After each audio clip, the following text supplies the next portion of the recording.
un policier raciste arrête un général noir de l'armée au tribunal, jusqu'à ce qu'il appelle le Pentagone.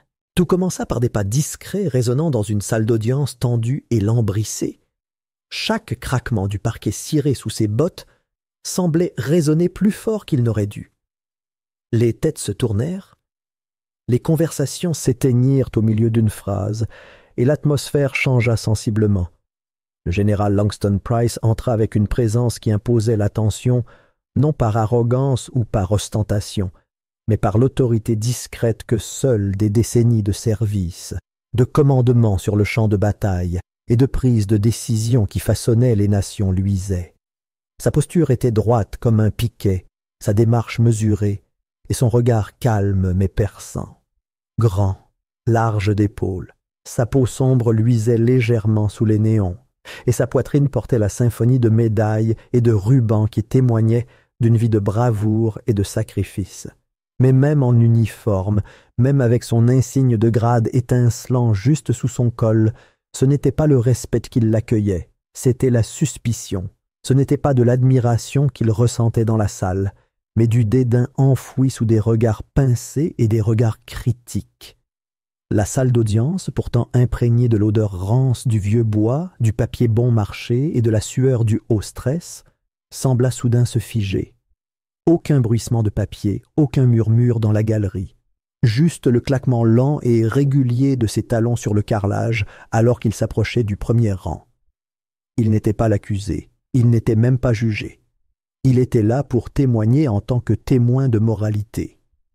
Pour parler non seulement pour un nom mais pour une vie, la vie de Deshaun Miller, un jeune noir de 17 ans accusé comme adulte d'avoir agressé un policier lors d'une manifestation, avait basculé.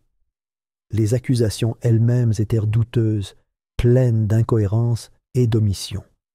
La ville avait connu son lot d'affaires de ce genre, mais celle-ci avait attiré l'attention pour de mauvaises raisons, ou peut-être pour les bonnes, selon celui qui tirait les ficelles.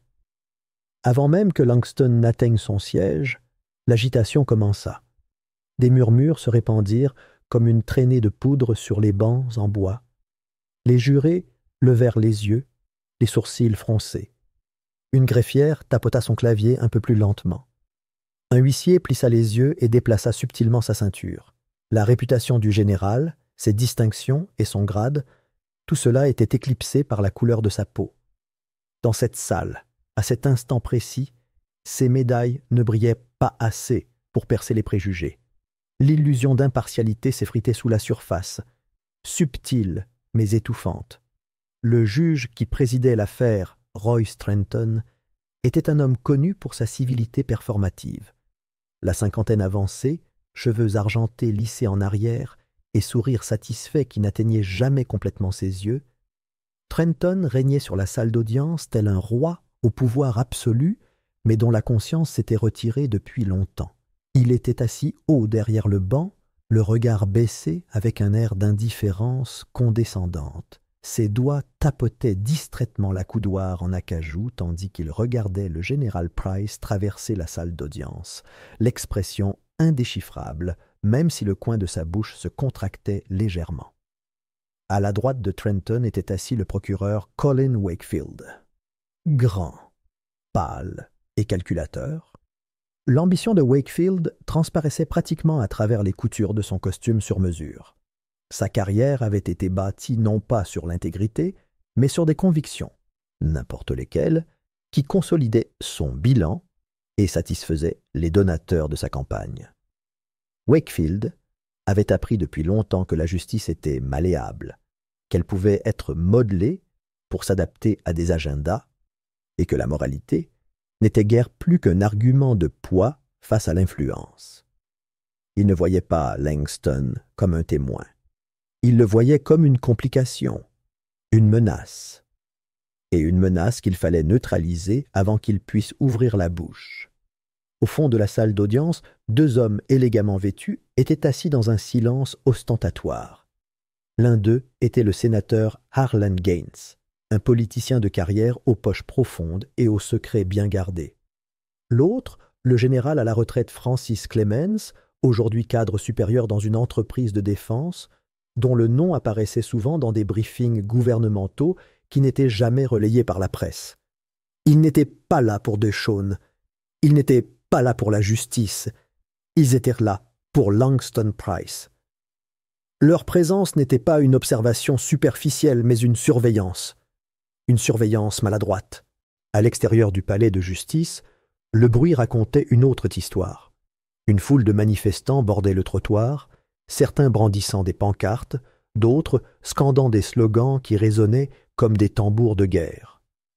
Il n'y avait pas d'erreur. Ce procès était devenu un symbole.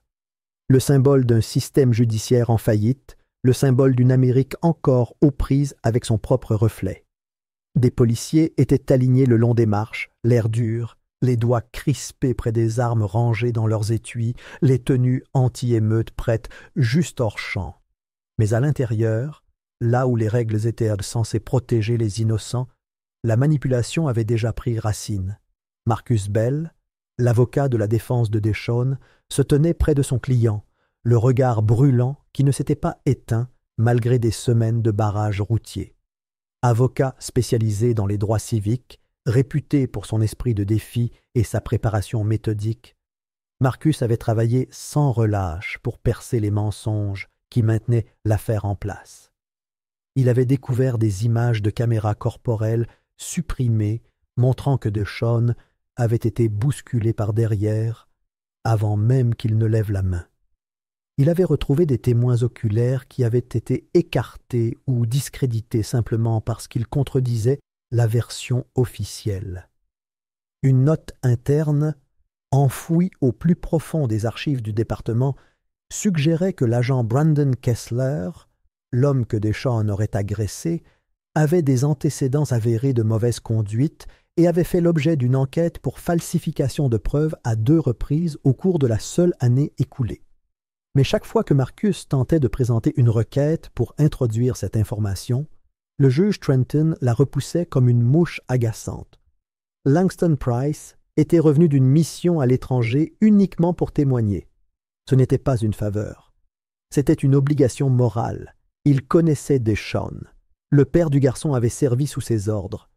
Langston avait vu Deshawn grandir, l'avait vu étudier, lutter et éviter les ennuis, malgré sa naissance dans un monde qui le qualifiait souvent de coupable dès son entrée dans une pièce.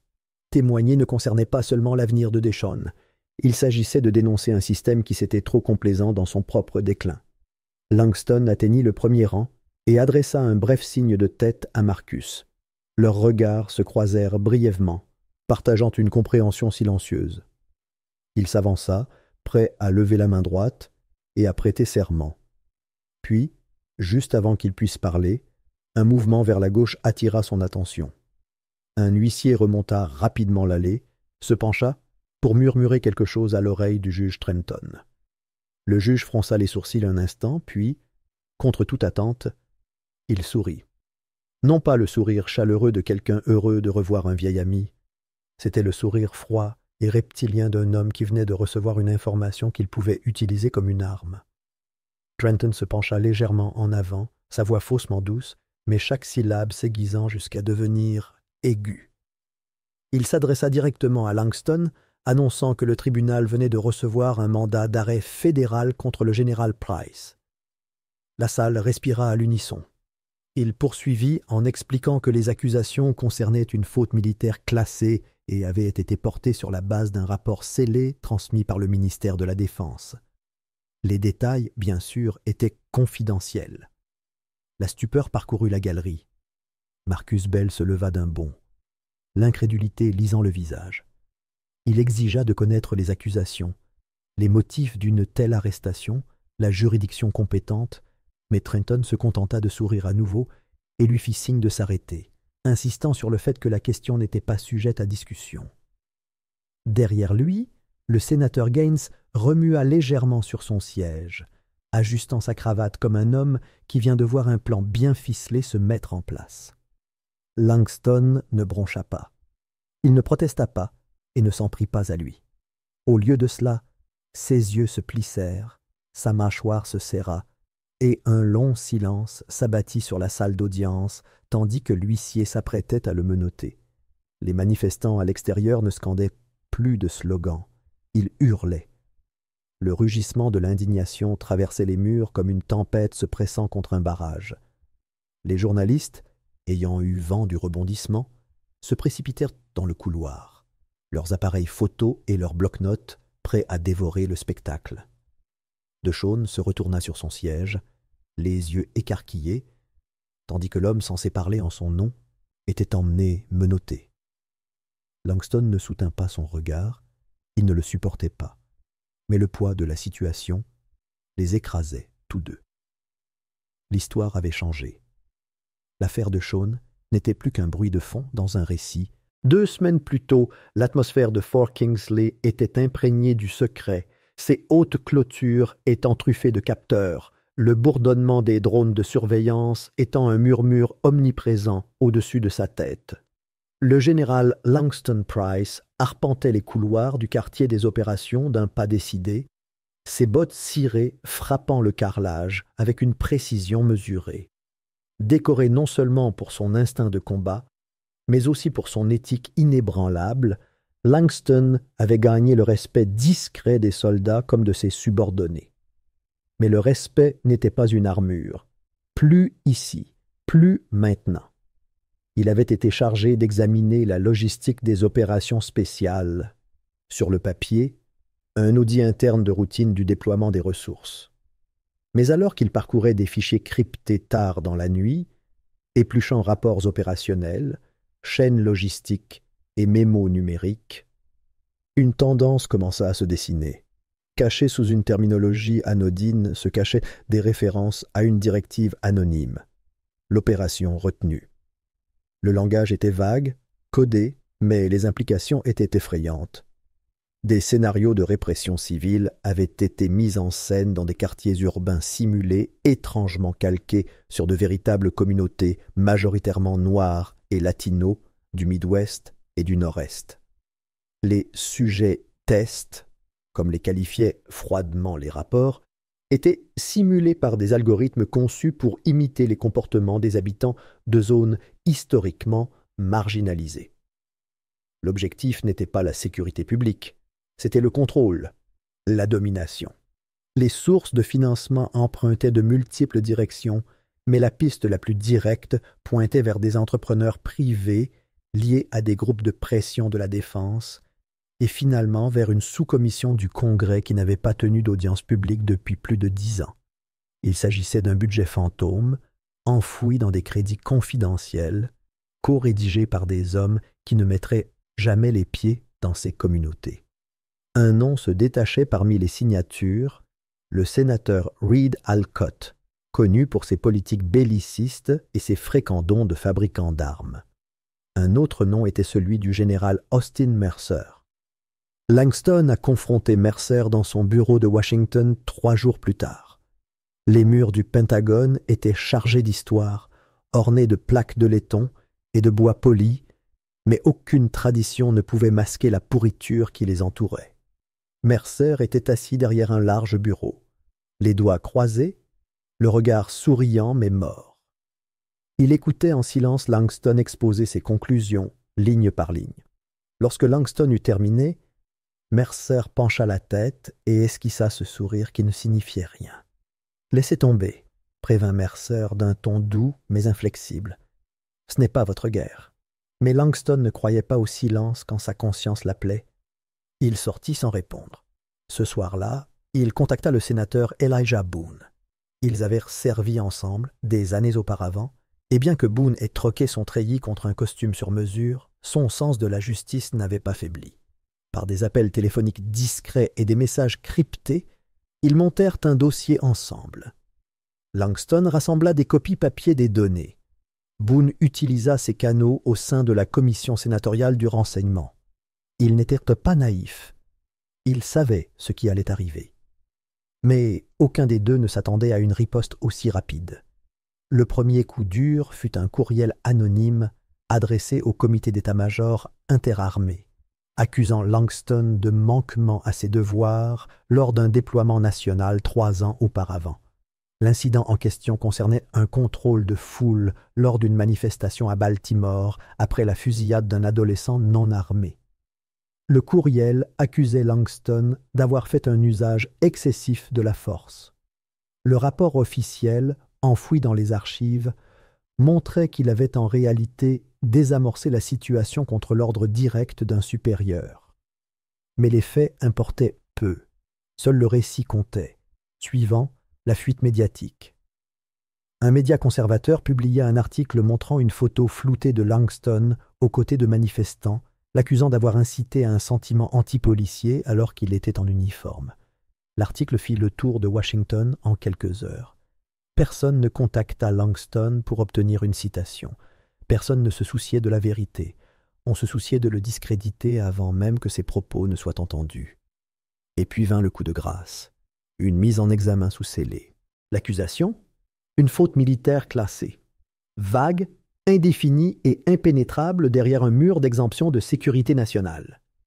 Dès qu'elle atterrit sur le bureau du juge Trenton, elle fut instrumentalisée. Langston savait exactement de quoi il s'agissait. Une menace déguisée en procédure régulière, un nœud coulant caché dans une enveloppe scellée. De retour au tribunal, il avait essayé de se concentrer sur le visage de Deshaun Miller.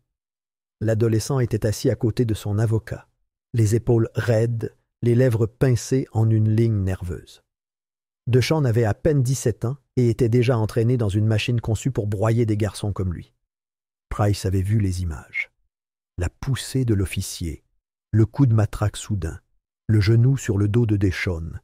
L'accusation d'agression était non seulement infondée, mais aussi fictive.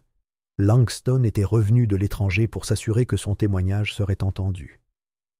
Pour dire sous serment ce qu'il savait, que l'officier avait menti, que le système essayait de faire d'un enfant innocent une autre statistique.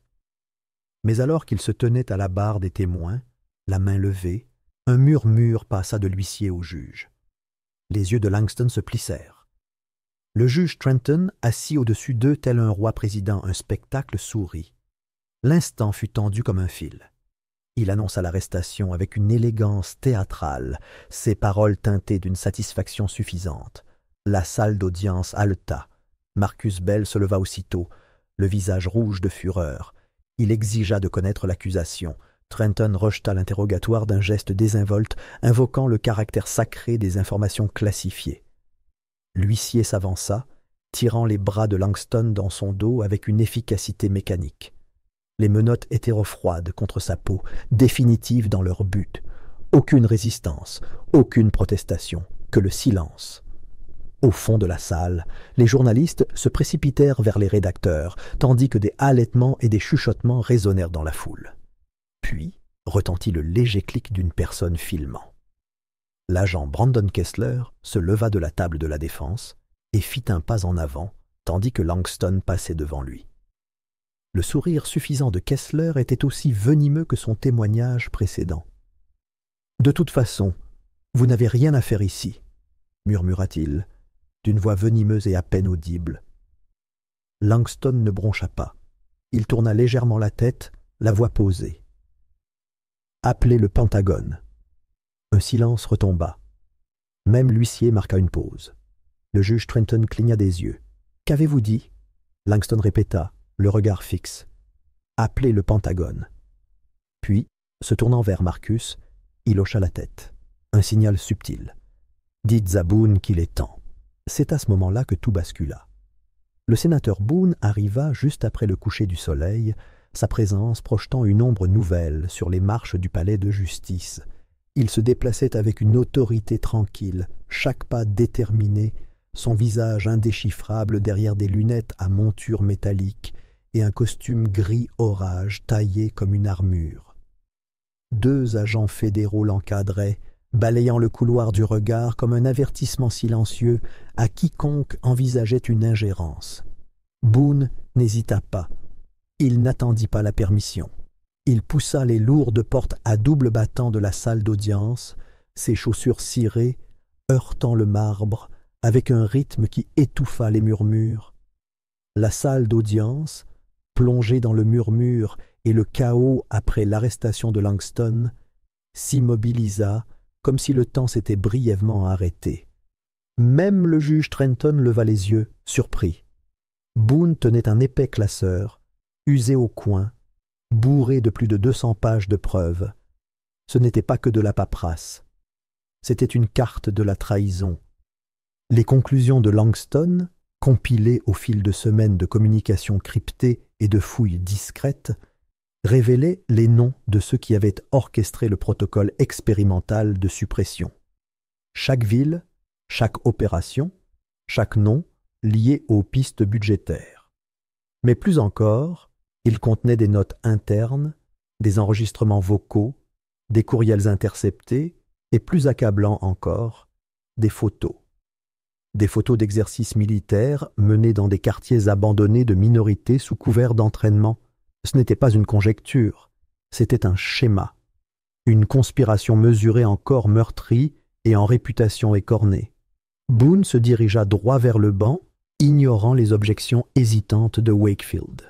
Il croisa Marcus Bell sans un mot, bien que leurs regards se soient croisés un bref instant. Un échange silencieux, empreint d'un espoir prudent. La suspension d'audience avait été demandée quelques minutes plus tôt, mais Boone fit clairement comprendre que cette salle d'audience n'était plus sous la coupe de Trenton. Lorsque Trenton se pencha en avant, ordonnant aux huissiers de libérer la salle pour le protocole de sécurité, cette audience est terminée. Il déposa le classeur sur le banc du juge et déclara, avec la résonance d'une autorité que seules des années au Sénat pouvaient conférer, que l'audience était désormais sous la surveillance du Sénat. Un contrôle judiciaire d'urgence avait été approuvé dans l'heure, invoquant des menaces crédibles à la sécurité nationale, une obstruction à la justice par des auxiliaires de justice et la suppression de témoignages protégés par le gouvernement fédéral. Boone n'éleva pas la voix. Il n'en avait pas besoin. Le poids de ces mots réduisit l'arrogance de la salle à un silence stupéfait. Trenton se renversa dans son fauteuil, la mâchoire crispée par la nervosité, tandis que sa peau se décolorait. Derrière lui, son greffier se figea, hésitant entre continuer et fuir. Boone se tourna vers Langston, assis calmement, les mains toujours menottées, mais les épaules inébranlables. Il l'informa qu'il était réintégré. Toutes les charges étaient levées en vertu de l'immunité fédérale, une directive signée par le ministère de la Défense et la commission d'éthique du Sénat. Langston se leva lentement, le léger grincement de la chaise résonnant dans le silence, et attendit qu'un agent fédéral lui défasse les menottes. Dès qu'elles se détachèrent de ses poignets, il roula légèrement des épaules, tel un soldat reprenant ses esprits.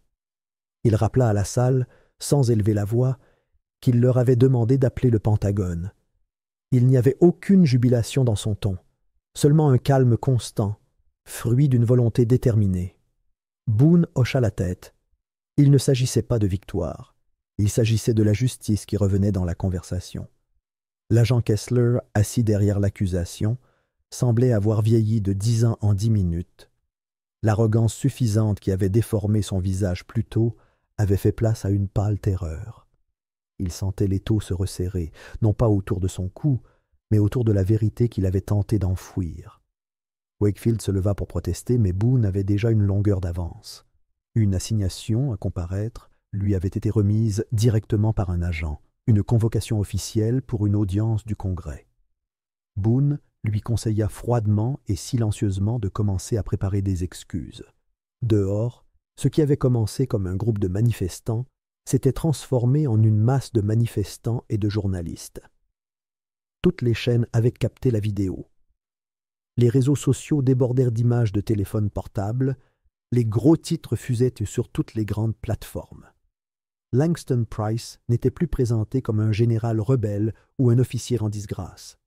Il était devenu le visage de la résistance contre la corruption politique. Le récit changea en temps réel. Les téléspectateurs qui avaient assisté à un procès local assistaient maintenant à un règlement de compte fédéral. L'entrepreneur de la défense de tout à l'heure, assis à l'arrière avec le général à la retraite, s'éclipsa discrètement, murmurant dans son téléphone, la sueur perlant sur ses tempes. C'était désormais incontrôlable. Marcus Bell, expira pour la première fois depuis ce qui lui sembla des heures. Son regard restait perçant, mais une lueur d'espoir brillait derrière lui. Il savait que le système pliait rarement, mais aujourd'hui il craquait, et par cette fente, la lumière avait jailli. Langston s'approcha, se tint à côté de Marcus, regardant DeShawn, assis dans un silence confus. Le monde du garçon était plongé dans le chaos depuis des semaines. Soudain, la justice semblait à portée de main. Pour la première fois depuis son arrestation, quelqu'un de puissant s'était jeté sur lui pour lui. Mais Boone n'en avait pas fini. Il ordonna aux agents fédéraux de prendre le contrôle de toutes les preuves présentées au tribunal, y compris les requêtes scellées rejetées par Trenton. Elles seraient examinées par les autorités fédérales. De plus, il ordonna la suspension immédiate de Trenton dans l'attente d'une enquête éthique. Langston ne broncha pas à la nouvelle. Il s'attendait à ce que le mal soit profond. Ce qui le surprit, ce fut la rapidité avec laquelle le vent tourna lorsqu'un homme honnête se leva. La salle d'audience ressemblait désormais moins à une salle de justice qu'à une salle de guerre. Chaque acteur se repositionnait. Le jeu avait changé. Pourtant, malgré ce changement radical, Langston comprenait trop bien une chose. Ce n'était qu'une escarmouche. La vraie guerre était encore à venir. Derrière la calme détermination de Boone, derrière la frénésie médiatique vertueuse, se cachait une menace plus profonde. Il avait défié des hommes dont les empires reposaient sur le silence. Et le silence ne se fait pas sans bruit.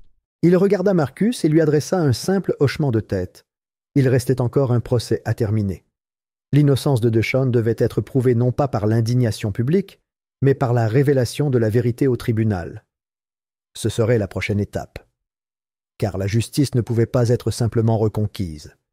Elle devait être soutenue, façonnée et défendue à chaque instant. Et même si la salle d'audience avait basculé et que le pays était aux aguets, la bataille n'était pas terminée. Pas encore. Le dernier jour du procès s'ouvrit sous l'ombre de l'impatience qui avait enveloppé le palais de justice pendant des semaines. Dehors, la foule se rassemblait. Certains pleins d'espoir, d'autres en colère, beaucoup attendant simplement de voir si le système dirait enfin la vérité. À l'intérieur, la tension était étouffante. Un nouveau juge présidait, venu de Washington, D.C., un juge fédéral dont l'arrivée avait changé l'atmosphère. Il était connu pour son esprit vif et son attitude froide, un homme peu tolérant aux effets de scène.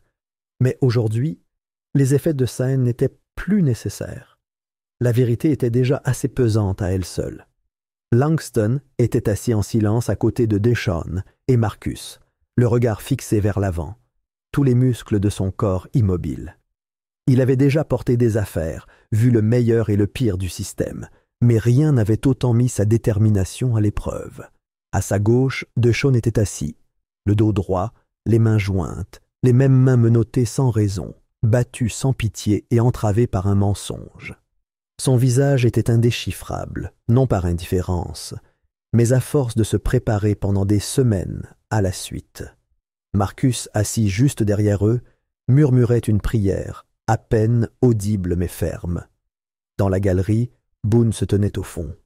Il n'était pas fait pour les salles d'audience. Il avait passé la majeure partie de sa vie à les éviter. Mais aujourd'hui, il était exactement là où il devait être. Les poings serrés contre les genoux, le corps penché en avant comme s'il pouvait faire éclater la vérité plus vite. Pendant trop longtemps, il avait vu des enfants comme DeShawn, enterrés par les institutions, leurs histoires noyées derrière la paperasse et les excuses. Cette fois, il avait l'intention d'assister à chaque seconde de la confrontation. Le juge ne perdit pas de temps. La première décision importante prononcée sous son marteau résonna dans la salle d'audience comme un coup de vent soudain traversant une pièce close. Les preuves jusque-là occultées, images de caméras corporelles, notes internes, témoignages oculaires, étaient désormais pleinement admises au dossier. C'était un moment que Langston avait défendu bec et ongles. Maintenant, enfin, la vérité avait le droit de parler. Les images étaient diffusées sur le grand écran, et ce qui avait été jusque-là des récits manipulés et des rapports trafiqués se dissolvait sous la clarté implacable des preuves vidéo. L'agent Kessler, auparavant salué par son service comme un agent modèle, était clairement vu à l'origine de la confrontation. Il s'était approché avec agressivité, bousculant DeShawn et hurlant des ordres qui avaient envenimé la situation au lieu de la désamorcer. Dans un moment glaçant, il bouscula un manifestant plus petit, un adolescent de 15 ans tout juste, le faisant trébucher dans la rue. DeShawn était intervenu, avait tenté de l'aider à se relever, de le protéger. C'est alors que les coups commencèrent. La salle d'audience resta silencieuse jusqu'à la fin de la vidéo. Personne ne bougea. Un seul souffle aurait pu faire fondre la tension. Suivant arrivèrent les témoins oculaires. Un commerçant local, un enseignant, un ancien marine. Chacun apporta un témoignage cohérent. Ils avaient vu DeShawn agir de manière protectrice, sans violence. Ils avaient vu les agents l'encercler, ignorant le chaos environnant, comme si le prendre pour cible avait toujours été leur plan.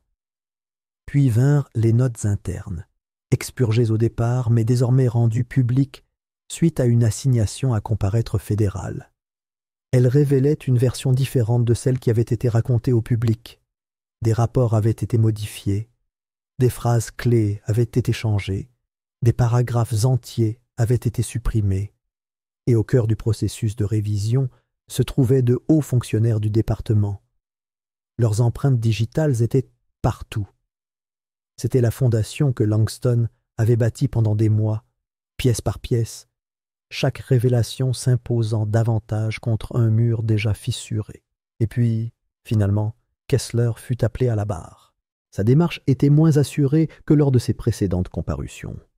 Le sourire narquois qui avait autrefois dansé sur ses lèvres lors des premiers témoignages avait disparu. Le badge avait disparu aussi, suspendu dans l'attente de l'enquête. Il ne restait plus qu'un homme accablé par les conséquences de sa propre tromperie. Sous serment fédéral, les couches commençaient à se détacher. Il commença par des répliques répétées, des réponses concises et une bravade forcée. Mais à mesure que les questions de Langston se pressaient, que le poids des preuves écrasait l'échafaudage de ses mensonges, il commença à transpirer. Langston n'éleva pas la voix. Il n'en avait pas besoin. Son ton restait calme, précis, méthodique. Chaque question acculait davantage Kessler. Puis, sans cérémonie, la question tomba. « Pourquoi avez-vous ciblé DeShawn Brooks ?» Kessler marqua une pause, déglutit difficilement. Son regard erra, presque suppliant, mais ne trouva aucun refuge. Il n'y avait plus d'alliés dans cette salle d'audience, seulement la vérité et la responsabilité. Sa voix se brisa. On nous a dit de faire un exemple de quelqu'un, n'importe qui. La salle haleta. Il continua, ses mots plus lents maintenant, comme s'ils pesaient 50 kilos chacun. Les supérieurs ont dit « Faites comme s'ils nous avaient attaqués. Commencez par le plus gros. Faites-le proprement. Faites-le vite. » Un frisson d'incrédulité parcourut la galerie. Les journalistes restèrent figés, leurs stylos bloqués au milieu d'une phrase.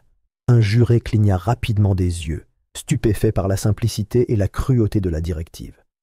Le juge se pencha en avant, d'une voix basse mais sèche. « Qui vous a dit ça, officier ?» Kessler hésita. Puis son regard se porta vers le fond de la salle. Un homme en costume sombre était resté là, immobile pendant toute la déposition. Il se retourna et sortit, sans un mot, sans réaction. Juste une sortie silencieuse, mais l'implication était tonitruante. Le verdict ne tarda pas. Au retour du jury, la décision fut unanime. DeShawn fut acquitté de tous les chefs d'accusation. Le juge se leva et présenta des excuses publiques, ses mots clairs et chargés de remords. Ce qui avait été fait à DeShawn, dit-il, était une tâche sur le système judiciaire, une tâche qui ne serait plus ignorée. La salle d'audience explosa. Applaudissements, larmes, accolades. Les journalistes se bousculèrent pour rédiger leurs articles. Les manifestants à l'extérieur poussèrent des cris de joie. Mais au milieu du brouhaha, Langston resta assis, calme. Il posa une main ferme sur l'épaule de DeShawn.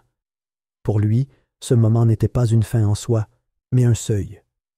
Une affaire avait été gagnée, mais le système lui-même commençait seulement à montrer ses failles. La semaine suivante, tout changea. Des audiences sénatoriales furent ouvertes pour enquêter sur la conduite du ministère public. Le juge Trenton, dont les décisions avaient activement supprimé des preuves cruciales lors des premières phases du procès, fut radié du barreau. Le procureur Wakefield, dont l'empressement à engager des poursuites avait viré au déni de déontologie, démissionna discrètement. L'agent Kessler fut arrêté et inculpé au niveau fédéral pour violation des droits civiques et obstruction à la justice. Plus important encore, le protocole mis au jour par Langston, celui qui encourageait à cibler les meneurs de la manifestation, à falsifier des rapports et à élaborer des récits, fut abandonné. Le tollé général avait atteint son paroxysme. Les responsables de la mise en œuvre de cette stratégie furent cités dans des actes d'accusation fédéraux, leurs carrières anéanties par une vague de reddition de comptes attendue depuis longtemps. Dans la scène finale, Langston se tenait aux côtés de Deschon devant le Capitole. Des colonnes de marbre se dressaient derrière eux, symbole d'une démocratie en lutte constante pour atteindre ses idéaux. Des dizaines de journalistes étaient rassemblés, caméras braquées. L'air était immobile, lourd du poids de ce qui venait d'être révélé. Une journaliste s'éleva au-dessus du brouhaha, sa voix s'élevant au-dessus de la clameur. « Pourquoi avez-vous tout risqué ?» demanda-t-elle, sa question étant plus que de la curiosité, une véritable émerveillement. Langston ne répondit pas immédiatement. Son regard se posa sur DeShawn, qui se tenait maintenant à ses côtés, non seulement en tant que survivant, mais aussi en tant que symbole de ce que la vérité, lorsqu'on se bat sans relâche, peut accomplir. Puis Langston se tourna vers les caméras. Sa voix était égale, résolue. Parce que la justice ne se porte pas sur un uniforme, c'est quelque chose pour laquelle on se bat chaque jour. Il ne dit rien de plus. Pas de discours de victoire, pas de grandes déclarations. Juste la simple vérité. Et puis, il se retourna, descendant les marches du Capitole, non pas vers une fin, mais vers un avenir qu'il avait contribué à changer.